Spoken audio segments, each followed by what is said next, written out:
এদিকে আসো, এদিকে আসো, এদিকে যাও।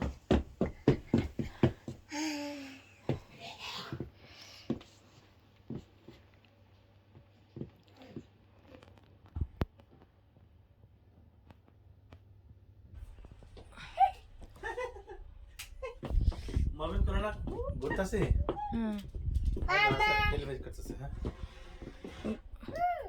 রাত কোন স্পেসিফিক জায়গা না পেতো না ঘুরতে গেলে কি মামা না, সে হয়তো গাড়ি নিয়ে বউ নিয়ে দুটো নিয়ে, বুঝছো না, গাড়ি ওই ডেলিভারি করে হ্যাঁ একটা বাচ্চা না যে বাচ্চা আছে ঠিক আছে লুক, হ্যাঁ লুক হ্যাঁ লুক। মা কি আর তুমি যদি ডেলিভারি দিতে, আমাদের যদি গাড়ি থাকতো তোমাদের ভালো হইতো, সমস্যা কিছু থাকতো যে আমরা মেয়েরা আমরা তিনজন মিলে একটু ঘুরতাম আজকে।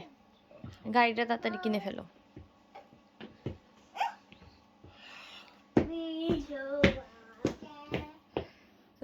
ভিডিও করছি।